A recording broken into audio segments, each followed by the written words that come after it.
Goeiedag en baie hartlik welkom by ons weeklikse oordenking. My naam is Hugo Waige, nuwe gesig van Kaap Lewensentrum wat reeds in November afskop. So in die begin van die week wil ek jou graag kom bemoedig, net so 'n bietjie innerlike versterking gee. En dalk 'n mooi sin net by jou los wat sê, God is liefde. En hy ontmoet jou net waar jy is. Selfs al is dit dalk 'n plek van mismoedigheid.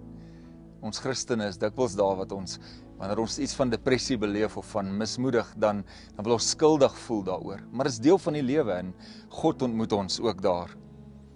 En ek wil graag in hierdie week met jou bietjie iets deel uit Psalm 42 en 43.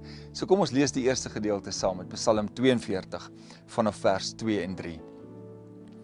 Soos 'n hert wat smag na waterstrome, so smag my siel na U, o God. My siel dors na God, na die lewende God. Wanneer sal ek ingaan en voor die aangesig van God verskyn?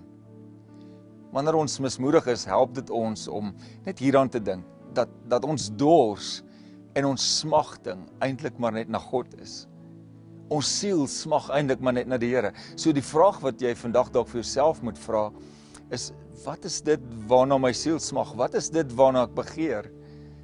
Miskien is dit die klomp lysies van goed wat jy moet doen vandag. Goed wat op jou tafel lê, wat jy aan aandag moet gee. Goed wat jy moet in jou huishouding of by die werk aan aandag moet gee, wat jy moet doen. En dan kom nooit die Here ons hier en hy leer ons en hy lei ons en sê, dit waarna jy eintlik moet smag is na my. As jou versigtiging en jou smag en jou hulpgeroep na my is, verander hierdie prentjie.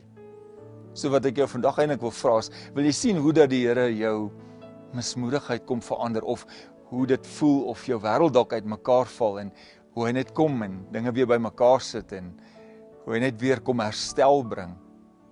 Is dit 'n eintlike uitnodiging wat ek vir jou vandag wil bring is? Miskien moet jy dalk net bietjie met jouself gesels en vir jouself die vraag afvra is, wat beteken God in my lewe?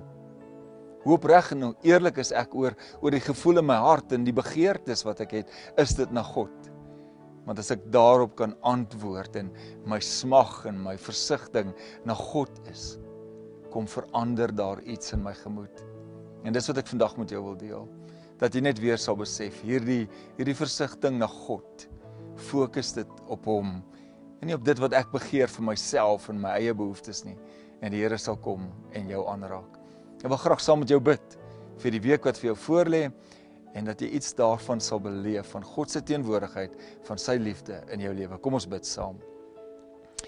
Here, baie dankie dat ons weet dat ons versigtiging en ons smag en ons roep na U alleen kan wees en moet wees. En dalk is dit wat ek vandag moet doen, Here, is om net weer my fokus na U te draai.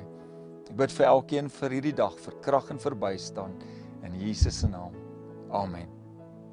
Baie dankie dat jy geluister het en skakel gerus weer môreoggend in, en dan gesels ons verder hieroor.